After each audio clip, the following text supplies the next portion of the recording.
Well, hello everyone and welcome to the Women Automotive Network September Leadership Interview. This month we are diving into menopause in the workplace and what business can and should be doing to best support their employees. So introducing myself, my name is Holly Goodbury and I am from the Women Automotive Network.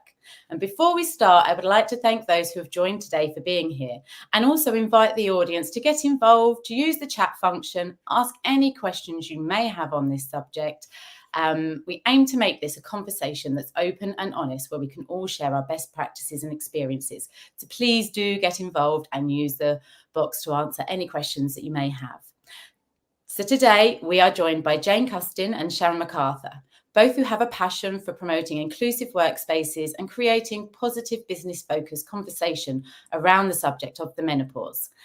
Jane and Sharon, I would like to pass this over to you now. We would love to learn more about you, your background, why this subject is so important to you, your personal experiences on the menopause, and why it is a conversation for all. Hello there, everybody. Good afternoon. I'm really happy to be here. So I'm Jane Custin, and for the last 24 years, I worked in the automotive industry, and I can say with confidence it's been quite a ride. I started my career at Navtech, which was a global automotive tech company, back in 2000, and in 2018 joined Jaguar Land Rover here in lovely Warwickshire. Over the course of my career, I've navigated a full spectrum of experiences and challenges, from development and promotions to maternity leave and being a working parent. And I've also faced various health situations, including perimenopause. I must admit that the automotive sector hasn't always been an easy space to navigate, and there have been some significant pain points for me along the way. And I guess with reflection and that experience, I can understand why. This industry has a real long heritage, and many of the policies, the systems, and the cultures were established or merged before women became a really significant part of the workforce. And these fundamentals of business just don't often fit the needs for today. So I began to realise this, and I looked around me and I saw women also working their own way through these challenges. And I started to question, why are there so many female role models, so few female role models ahead of me? And it built something in me, that need to actually do something to make a change, something to make it better, to make it easier, to make the workplace more modern. So I became an active member of Jaguar Land Rover Gender Equality Network, and I set out on a mission to advocate for the changes that were needed to make it a more inclusive and a more welcoming environment for diverse women. So over 5 years, I focused on allyship, on women's development and women's health. And the goal I had in my mind was to see more women in leadership positions, working in gender balanced teams, and ensure that the business understood the rewards of this diversity through better business offerings for female customers. So from the car design, from the car engineering, to the manufacturing, to the marketing, and to the sales. But with all the other pain points of my career, it was my experience, my own experience of perimenopause, that really ignited my voice and my campaigning on these particular efforts on this topic. Initially, when I realised I was going through perimenopause, I felt shame and I felt confusion. I felt so lonely. And I felt that the best way to change these feelings and turn it into something positive was to take some action and to do something and bring people with me on the journey. So I wanted to bring women together. I wanted to normalise the topic. I want to remove the taboo. I want to bring everyone, all genders, into a space where we could talk about this, and also bring it into a space where we could talk about any other well-being topic as well, with empathy, understanding, and with action. And also, I really wanted to pave the way for women behind me. So back in 2021, I began a steady, constant programme of work, moving the conversations forward, creating that inclusive and supportive culture. And the impact has been significant in JLR. And I'm proud of any of the movement that I've made, any contribution to that movement. And the release of the menopause policy earlier this year was testament to much of that work that was done. But I know that with lots of business change, it takes time, it takes resources, and it takes that desire to bring change too. That's my story. Thank you, Jane. That's lovely. Sharon, over to you. Oh, Sharon, I think you are muted. Have I gone? Am I there? Am I there? Am I back? You're back. Right. Well, yeah. I was just saying, Okay. how can I follow that? But yeah. Hi everybody, and I'm delighted to be here too. My name is Sharon MacArthur, and my company name is Miss Menopause. So if you told me several years ago I was going to get passionately involved in the menopause, I would have said, "Don't be ridiculous. That's got nothing to do with me in my life." My background is I used to be a senior leader in a FTSE 100 company here in the UK. And I was there for over 14 years. And I used to think I was really smart, that I was really streetwise, and that I knew a lot of things about a lot of things. And when I was about 47, 48, I'm currently 56, one of my very good friends, dared to say to me, "Sharon, do you not think you're menopausal?" And let me tell you, I was outraged. I was like, "How dare you think I am menopausal?" Because in my mind's eye, I really believe that whatever that menopause thing was, it wasn't going to happen to me. And I don't have any children. It was my body, my choice. So I truly believe, because I hadn't shaken up my hormones through pregnancy, that whatever menopause was, it really, really wasn't going to happen to me. And all I can tell you about part of my story is I often tell the story that menopause could have killed me, because in my perimenopause, although I didn't have words for it at that time, it really wasn't commonly called perimenopause. I was so tired, I could only sleep for maximum about 2 hours a night. And I fell asleep at the wheel of my car when I was driving at speed. So I was saying menopause could have killed me. And at that time, like a lot of women I've met still, I was just getting on with it. I was just getting on with it. I was helping to run the household. I was going to work full time. Till eventually I thought, "Sharon, I think you need to do something about it." And there were a couple of catalysts over the years that set me off on this journey. I spent the day with 60 GPs, and that was rather terrifying. Don't have the time to tell you about that, but if anyone wants to get in touch with me, I'll tell you afterwards. And then I did like a mental health first aid course about 9 years ago. And what I found really surprising was when I asked the question, "When are we going to learn about menopause in this mental health first aid course?" the answer came back as, "Oh, we don't do that." Now, I keep track on those courses. And last week, guess what? It's still not in there. It's still not in there. So I set up Miss Menopause in 2018, January 2018, really with the mission to make menopause business as usual. That's all I want to do. And I have a strange business ambition where I hope one day I'll be made redundant, because that will be an absolute testimony to the fact that menopause has become business as usual. And I'm delighted to be here when we're talking about, women in automotive, because I've been doing an awful lot of work in the last 6 to 12 months in very male-dominated spaces, a lot in manufacturing, so a lot in automotive. We really need to change the dialogue if we're going to make menopause business as usual. And it's really important that we get men to come along in this conversation, because what I say about women of the world is we're insidious, we're everywhere, there's no escape. So we really, really need to get everybody bought into this subject, because if we don't, we're going to continue to lose good people and fail to attract great people at the same time. So there you go. That's amazing. Thank you, Sharon. Thank you both for sharing, why you're here, why you're doing what you're doing. And I think it's really important to understand where you've come from to where you are now as a woman in the automotive sector who is also perimenopausal. I understand where you are, but also, knowing that there are people out there that are championing us, that are role models, that are supporting us, I think is really, really important for anybody watching this now to know that there is support, there is the opportunity to get some advice, and there are things changing out there. Because when I first started going through the menopause, there was nothing. So to have something now, I think is really important. But like you said, there's still a lot of work to do. So Jane, over to you. Why do businesses themselves need to open up the conversation around menopause? Why do they need to have action? Why do they need to have training? And what should they and could they be doing for their employees? I really think it's important to start with the data. So if we look widely, menopausal women are the fastest growing workforce demographic in the UK. And these numbers are continuing to rise. And employers are starting to recognise that menopause is having a major impact on their workforce. So 1 in 10 women aged 45 to 55 actually leave the workforce due to inadequate support. And there's been surveys and data that's been collected, one in particular from Newson Health, of 3,800 women 59% had taken time off due to their symptoms. 18% were off more than 8 weeks. 50% of these women resigned or took early retirement due to their perimenopausal or menopause symptoms. So I think looking at the data and then taking it into a business, I was keen how that translated into JLR, and listening into the women, putting out a survey to actually understand, is this happening as well in our business?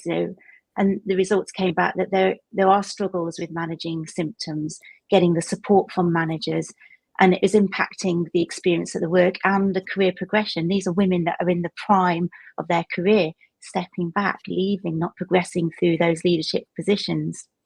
So there's real evidence that there's a correlation between unmanaged menopause symptoms in the workplace and women's ability to thrive.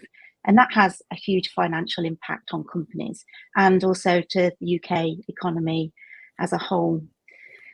But I think, it's not a women's issue. It really isn't. And talking about it is really key if we're ever going to remove that, the historic stigma that's attached to it, that taboo, and change the narrative on that.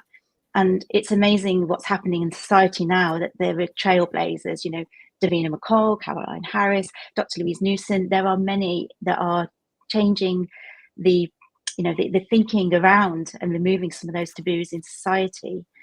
And that's great because it's estimated 13 million women. That's 1 in 3 women are either currently going through or having reached menopause. And that's something that it touches everybody, because everyone knows a woman in midlife, they're a partner, a family member, a friend, a colleague. And talking about and tackling these topics really opens up conversations for well-being for all genders. And I think that is really super important. Definitely. I mean, yes, when you look at business point of view and the number of women that are in the workforce that will go through the menopause, it's a huge business issue. And, if they've got people that are having to take time off, or like you say, having to end their careers early because they just can't, I mean, that's crazy, isn't it? So any kind of support that businesses can give and things that they can do to support their current workforce, and retain that talent that they already have rather than lose it, seems to make complete and sensible business sense, doesn't it? So Sharon, from your point of view, what are the first steps that an organisation can take to start this process, to start looking at their employees and how can they support them? Where do they start? You have an organisation that really wants to support them, but that path can look quite daunting, I imagine. It's a big subject and it can be a slight taboo subject as well. So where do they start? Well, I agree with Jane. You really need to start with the data, but more importantly, you need to have what's the purpose of what it is you're going to do, and you have to be really clear. And especially if you're looking for buy-in, especially from senior people, you have to talk their language. So, as Jane quite rightly said, it's about profitability, and can you afford not to consider this subject, as opposed to thinking, well, the other way around. It's really, really important. But it's thinking really about having a strategic plan. And I think what's really interesting with lots of companies, you might think, oh, well, we've got a strategic plan and it might last, 3 years, 5 years, and that's excellent. But one of the most important things is, if you're going to invest in any kind of strategic people plan, it's to make sure you have a maintenance plan. So how many of us have worked in an organization where maybe 2024, we're all going, right, it's menopause, and everyone's really excited and we're doing lots of work around menopause. And then by 2025, something new and exciting has come along and menopause is kind of put on the shelf a bit. And then a couple of years later, somebody new comes into the business and they say, let's do menopause. And everyone has a bit of an eye roll and says, oh my goodness, not that again. Because what you didn't do, you didn't think about whether you were going to plant something like menopause as part of your DNA. So I truly believe that as an organization, you may wish to think about what are the things that it doesn't matter who's in charge, who the CEO is, who the senior leadership team is, but we commit to having a core of things that happen around here, whoever's in charge. And maybe menopause might be one of them, because every single person in your business, directly or indirectly, will be touched by that event. So having that maintenance plan. So an example would be, if you had a head count, and I'm just being very low level, but of 1,000 people, I've been working with lots of suppliers. So 1,000 humans, you might think, well, that plan might take 3 years to embed it appropriately. And that might mean that you might educate people. You might run, say, for example, 4 education sessions a year. I'm just making these numbers up. But by year 3, rather than thinking, oh my goodness, right, we've done it, tick the box. Where is the business now? Are you in growth? Are you flat or are you in decline? So for example, if you're in growth, you've been in acquisition mode, you might have acquired another 1,000 heads in those 3 years. So straight away, you would have to replete the plan straight away, because otherwise, 100% of your business will not have a clue what you are talking about. If the company's flat, then what's your attrition? So it might be, I'm making this up, 10%. So 10%. So if you do nothing for 2 years, 20% of your organization will know nothing about menopause if you stand still and run as a set of events. And I think that's one of the key things to really think about. How do you, whatever journey you're starting off on, how do you make it business as usual as opposed to a set of events? And I think another key thing is getting some of that senior sponsorship involved at the very, very outset. And especially, perhaps male colleagues who really are influential and who can start to tell their own stories about menopause. Now, one of the things I say in any business is the gold dust that sits in everyone's business are the stories each and every one of us hold about ourselves. So some of the most powerful things I've ever seen in businesses, large and small, is where a senior influencer stands up and shows their vulnerability by telling an element of their story. And if you can get people to do that, it really creates that psychological safety and enables other people to start telling their own stories. And I think that, when he said, what's the starting point? I think they're two of the key main things to start with. I think you're completely right there. And it's so interesting to hear how you explain that, because a lot of people would think a starting point, okay, yes, we need a plan, but, we need to do this, this, and this, and not have that forward thinking that you just said about, think forward to how big is your business going to grow? What is it going to look like? How many women do we plan to have, hopefully, within this organization? There's lots of things to think about there. So you may have a certain workforce right now, but actually your workforce and your business needs and where you are and what countries you're operating could easily change within a couple of years and easily within 5 years. So I think having that really forward thinking about it is so important. And you're quite right there. And engaging everyone in the conversation. Men do need to be involved. Leaders need to be involved. We know that if people at the top don't get involved, it doesn't happen. It needs to trickle down as well as trickle up as well, doesn't it? So I think that's really good to point out where businesses can start from and how they can start to think about it if they really want to make some change there. So Jane, this isn't just about ticking boxes, this is meaningful actions that we want businesses to do. So what small adjustments can businesses start to make to better support their female and their male workforce with the conversation of the menopause?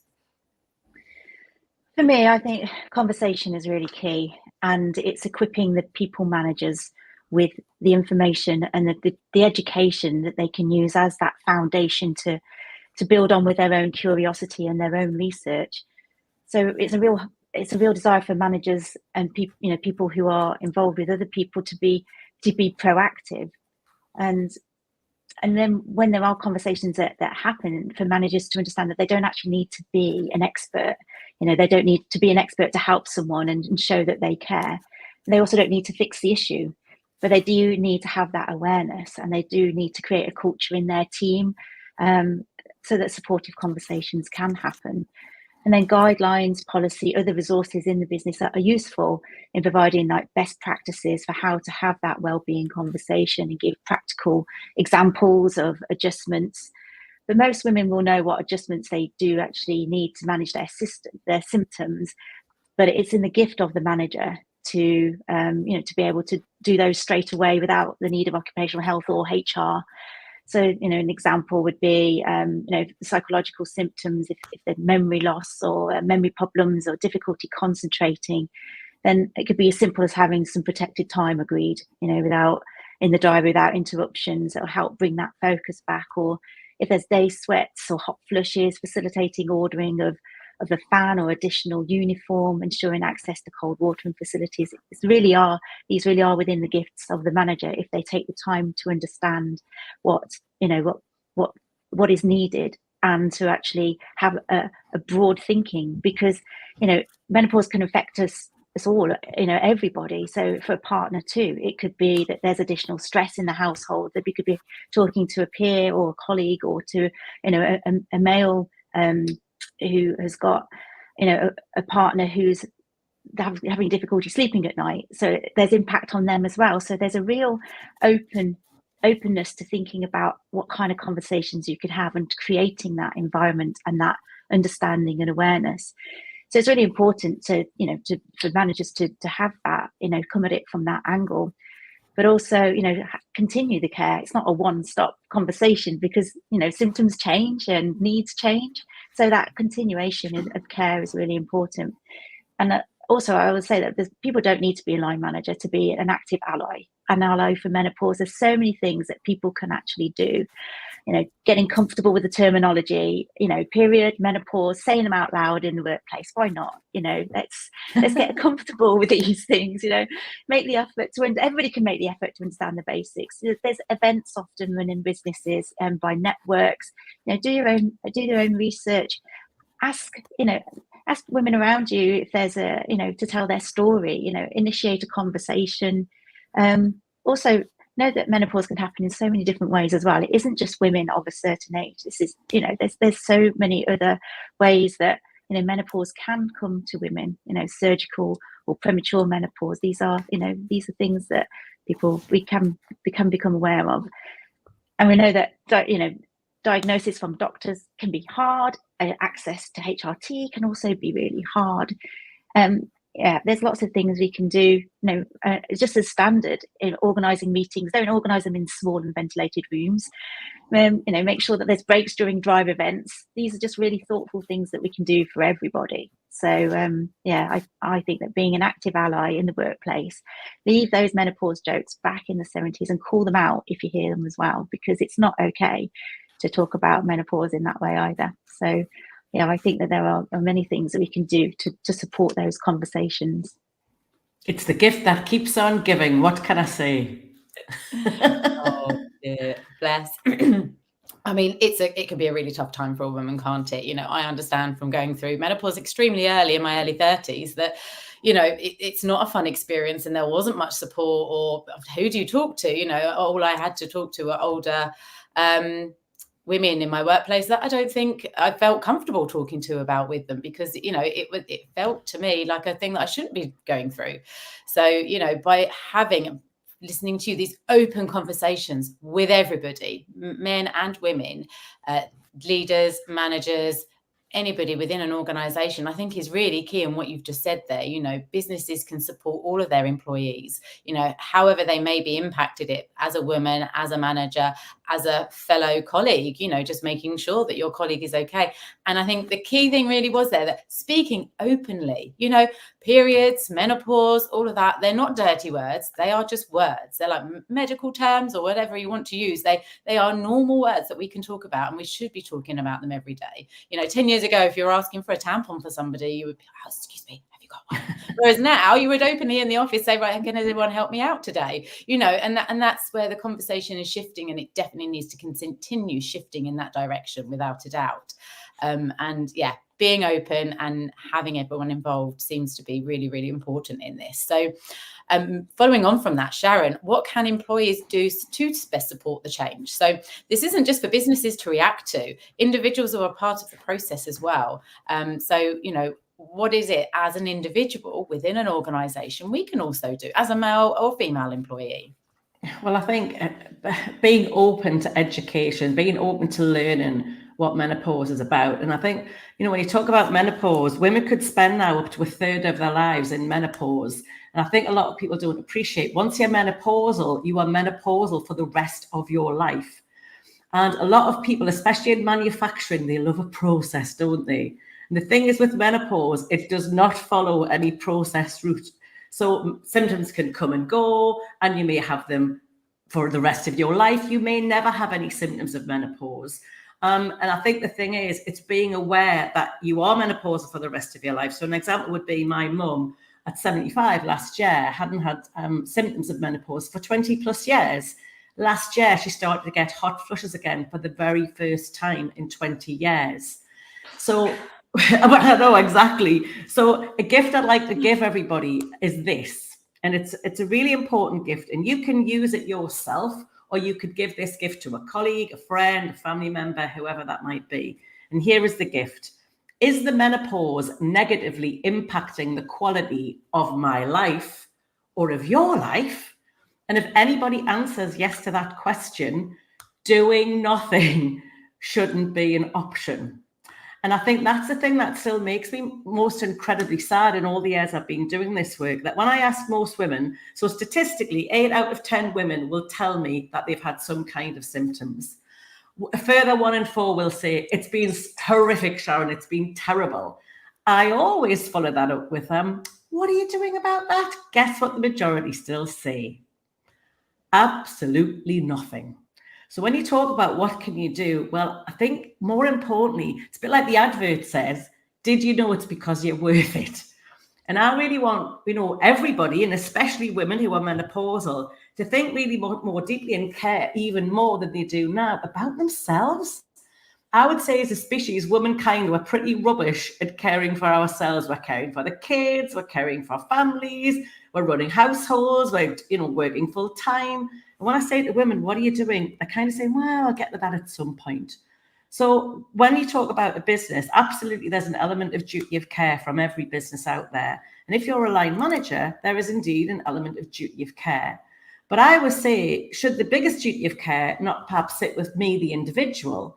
Because even if you're giving me the most or offering me the most incredible reasonable adjustments in the workplace, as the gift that keeps on giving, menopause is going to be with me 24 hours a day, 7 days a week. So what I'm saying, unless I join in, unless it becomes what I call an equal active partnership, where both individuals in that relationship join in together, it's never going to work. It's never going to work. So I think it's really, really important that we take our own personal accountability for our own health and well-being and our own bodies, because surely the person who needs to know their body best of all is who? Well, it's you. So what I'm saying is, in the 7+ years I've been doing this work, the brilliant news is I've never met a woman yet who said, Sharon, I've tried everything and none of it's worked. But what I would say is it's going to take many, many women out there months, even years of, I've called menopausal women live living experiments. And that's quite simply because what works for one might not work for somebody else.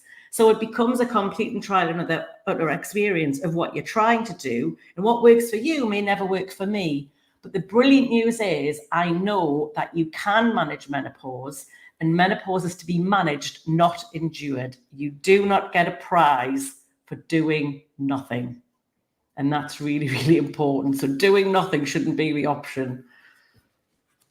No, you're quite right. If we're ill, if we're poorly, we go to a doctor, we get some help, and it's no different. But also, you're quite right. Everybody's experience of the menopause will be very, very different. So what they need and what support they might need from their employer is going to be very varied, right? So what support they might need from their employer, from their manager, from their colleagues, that will vary from individual to individual. And as women, we are historically bad at asking for help, putting ourselves out there, and making those steps and doing what we should be doing, whereas men find it a lot easier to do that. And that is something that's systemic in our society.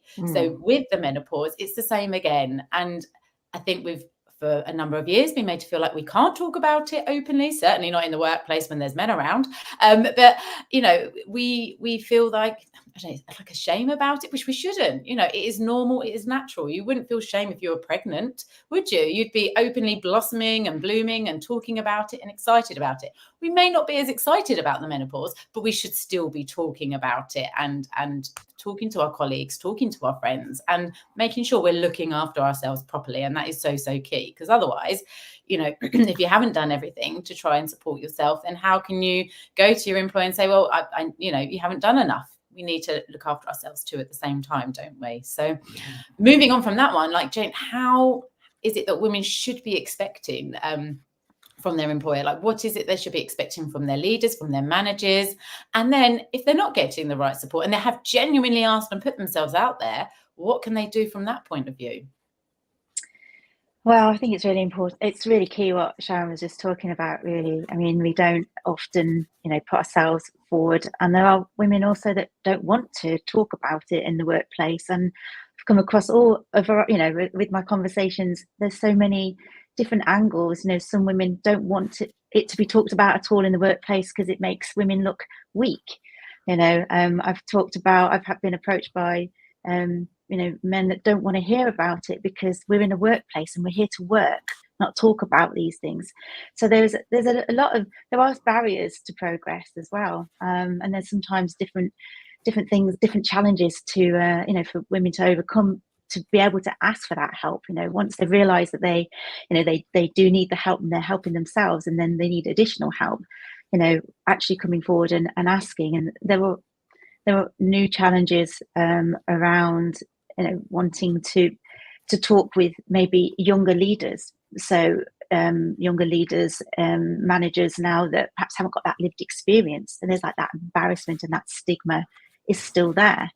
So asking for that support, while the cultural and the business change is still slow, it's still slow, and that awareness that we're trying to establish and keep going so that business as usual is really embedded in. It's hard because there's lots of different different blocks and barriers for women to ask for help. Another challenge in that is, especially in automotive, there's a lot of women and men that don't have access to technology and shared systems. So making that awareness and that, understanding that you can ask for help is even harder. So these are things that, I do think that, it will take a lot of time to sort of unpick, and so that women can get to the support that they do need. But I think there's real value in having like dedicated resources to access. Lots of signposting of lots of businesses, lots of automotive businesses have many resources that people can access, and knowing those and knowing where to get them and having the signposts of them easily found is really key. And those employee-led networks that is a big part of my world in JLR. They're there to keep the message constant and consistent, and to build that community. So people can go to those for support. In the early days, when I said that I felt lonely and I felt lost, and the first thing was to sort of build my education and my understanding. And there were so many women around me going, I didn't know this was a thing either. Oh God, right, really? What is this? And so, we have to kind of sort of embark on a journey at many different stages, women that know, women that don't know, and women that, have moved forward and need that support. So, sharing stories, men, women sharing their stories is very, very powerful, because that is a way that you can show that you're not alone, but everybody's journey is different, and it's a way of doing it in an empathetic and a human way, to keep telling and sharing those stories. I mean, this is amazing for everyone watching now to hear this, to feel empowered and to know that there are options out there for you. There are people that they can talk to. And as a woman, whether we need support or not, what it is we should be expecting and how we can maybe go about getting that. And like you say, everybody's different. Not everybody wants to talk about it in the same way, but there is still, for everyone out there, whatever they're going through, there is some support or someone or something that can help them. So again, I'm going to go out to the audience because we haven't had any questions yet. Like, if anyone has any questions for Sharon or Jane on any of this, please do pop them in the comment box. We will be checking and I will ask them for you. It'd be great to have some audience participation here. So a quick one for both of you here. What has been the toughest challenge in all of your experience, and how have you overcome that? So Sharon, I'll go to you first. What's been your toughest experience? Well, I think when you talk about the subject of menopause, I'm going to use this phrase, which I really don't like at all, but I'm going to use it because I hear it still a lot: women of a certain age. So it's really getting people to understand that every single person on the planet will be impacted directly or indirectly through menopause. So I suppose it's engaging men in the conversation, and also engaging even younger women in the conversation who, I don't know if you did this, I remember being a younger person and looking at older women who were maybe a bit grouchy and thinking, oh, why is she being like that, and being really quite nasty or thinking nasty things about that person. Now I feel mortified and I think, oh my goodness, she was probably going through menopause and I just didn't get it. So I think it's really important that we have engaging education that allows people to want to come along and learn about this, not in a dry, boring way or in a facts and figures kind of way. And I often find when I'm working in automotive or I'm working in very male-dominated businesses, I think they look at, especially a female facilitator, and they probably think she's a man hater. She's going to pick on me and she's going to make me look ridiculous.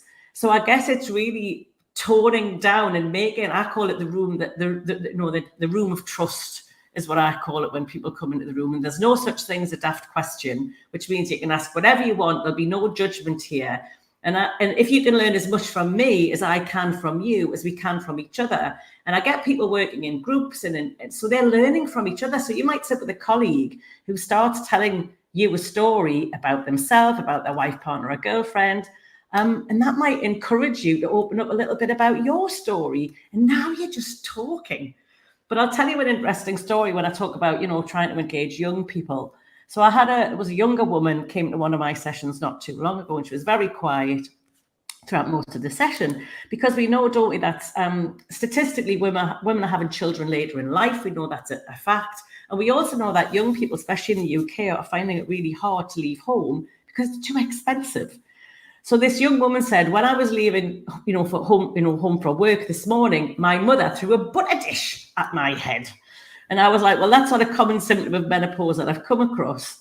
But I kind of take your point. And in her own words, she said, Sharon, I love my mother, but she's shouting at me, she's screaming at me. She went, I don't want to spend any time with her at all.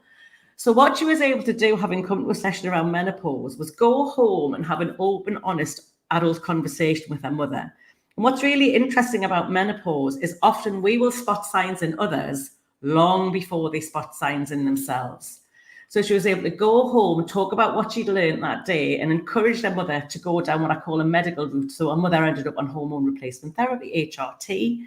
So not only because a younger woman had come into a session around menopause, was she more prepared for her own menopause as and when the time comes, you had an employee who was much more engaged because her home life had been transformed, all because she came to a session around menopause.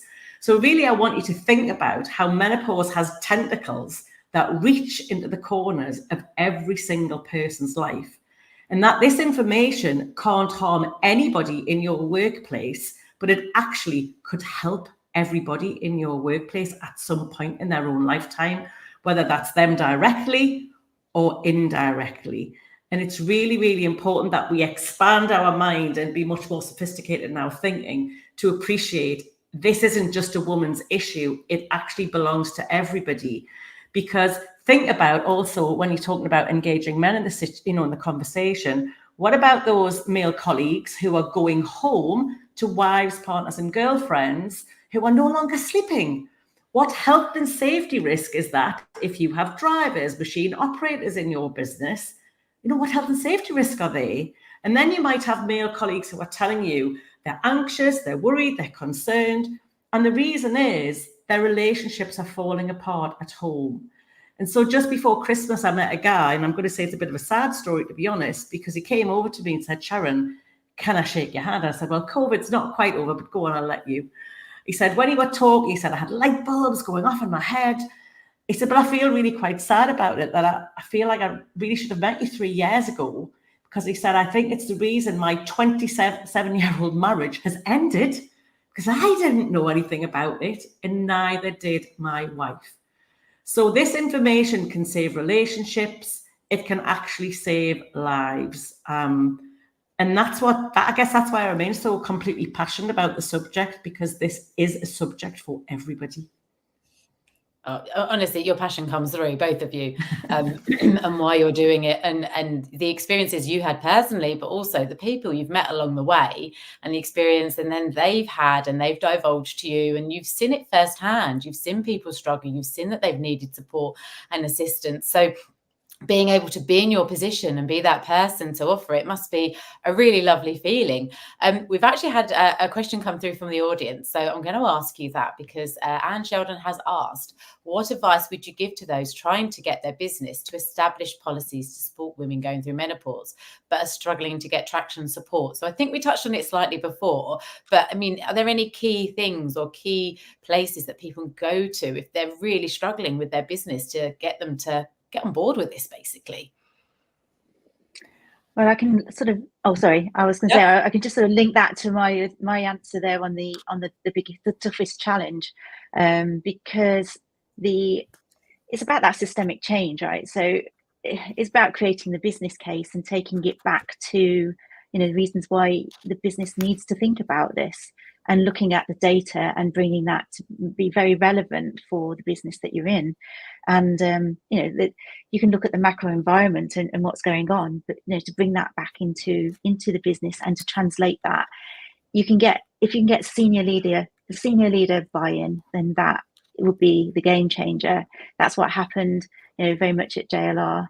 It was creating that business case and then taking it to the board and getting the support in that sponsorship right at the highest level was the game changer.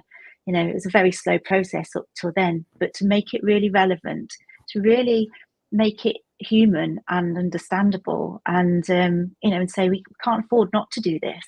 There are so many well-being reasons. There are so many business reasons why we should be tackling this and making it a business as usual element to work. So I do think that that going back to that, getting the sponsorship, getting the understanding from those senior leaders is a real key way to start. Sharon, did you have any other thoughts? I'm going to be a bit controversial when you talk about policies, because how many people in your business are saying, I can't wait for you to write another policy, said nobody ever, because they just don't have the time to read them. So I'm all about simplicity, really, and I'll ask you to consider, rather than write a brand new policy, because I think that the root of this is education. That's what people are lacking. They don't know what they don't know, so they make things up. So what if you educated everybody, or everybody who really needed to know at an absolute minimum? How could you begin to see the world through a menopause lens once you've understood the subject? And I've actually made up a word. How could you menopausalize your current processes? So how could you stitch menopause into the ones you've currently got? Because the thing is with the menopause policy, especially if you call it a policy, it can sometimes trip you up. Because sometimes line managers read it in a very black and white way, and if it's not on there, they don't offer it, etc., etc. So an example would be if you have a uniform, area of your business, which in automotive there's an awful lot of uniforms. So it might not be your uniform review might not come around for a couple of years, but in the next uniform review that you do, you might now consider the design of those uniforms, which might have been originally cut around the design for male bodies. But you might now start to begin to consider the choices of fabrics, because you've understood what menopause is more about. So let me tell you, it was an interesting conversation, and it was actually for a company in automotive. What they found was the women had brilliant kit, and when it was cold, they had fleeces and hoodies, but they were pull over your head hoodies and fleeces.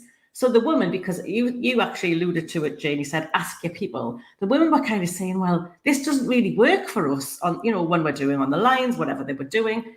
So what somebody had said, could we not have a zip? How transformational is that, but how super simple. So they were able to ask for some hoodies with a zip that they could undo when it was safe to do so from a health and safety point of view. And it was brilliant. The women were so happy because they had hoodies with a zip rather than just pulling over their heads.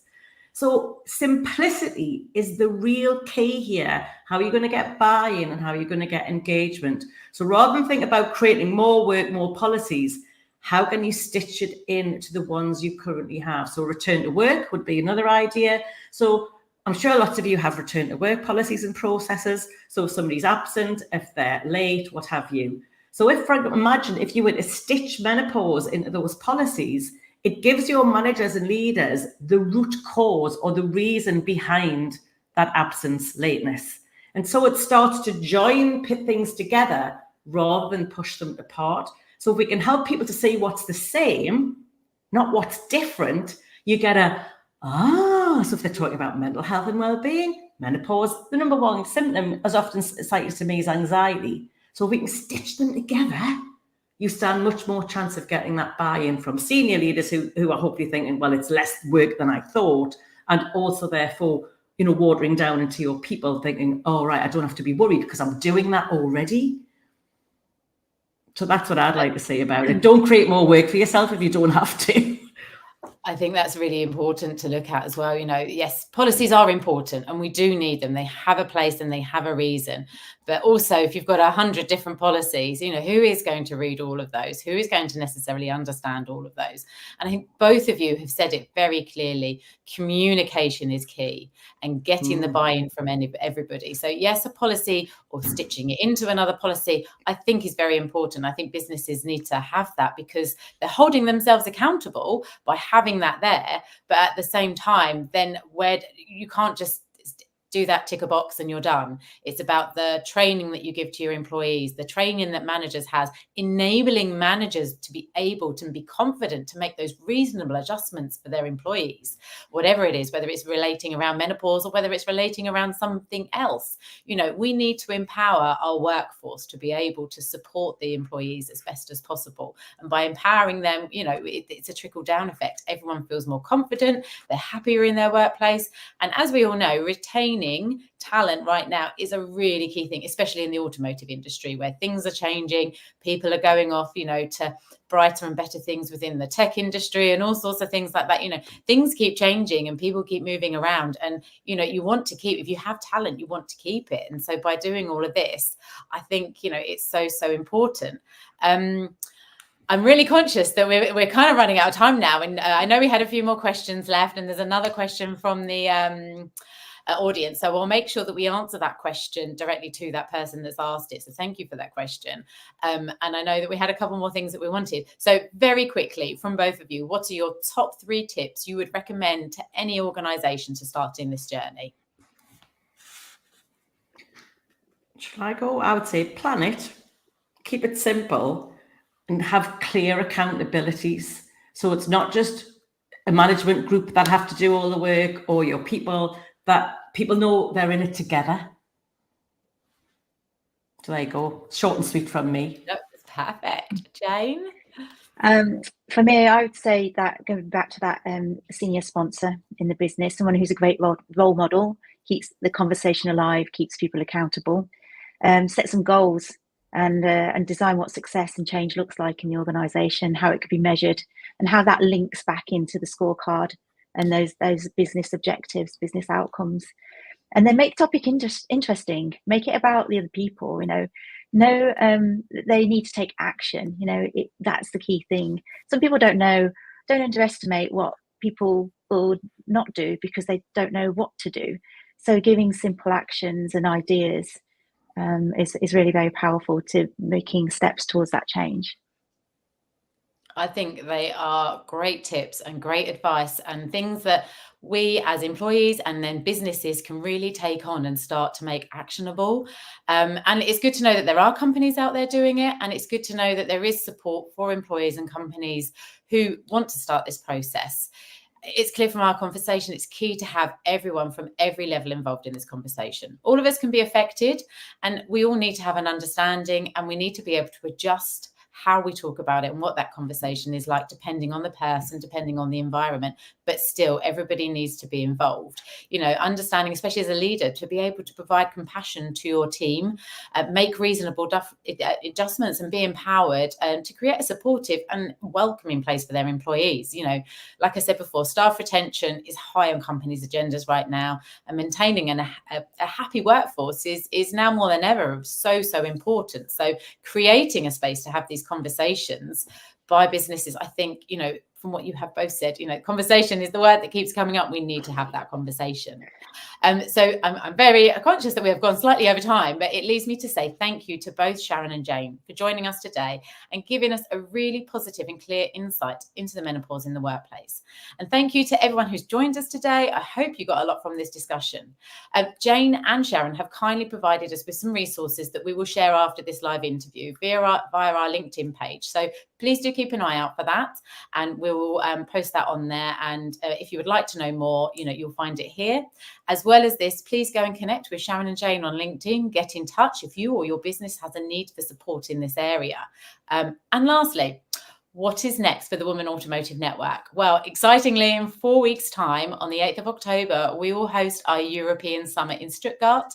Here we'll be joined by Linda Jackson, CEO of Peugeot, Barbara Frenkel, board member of Porsche AG, and many more inspiring speakers giving us a real insight into their journey, how they got to where they are, and some really interesting and women-focused pieces from the automotive industry. There are still seats available for anyone to join. We have also released our 2025 schedule with summits in Detroit and Mexico. So please head over to our website to learn more about all of this, and also book your seat for next month if you're interested at womenautomotive.com. Thank you again, Sharon and Jane, and thank you everybody for joining us. I really enjoyed this. I hope you have too. Thank you. Thank you. Thank you. And goodbye, everybody.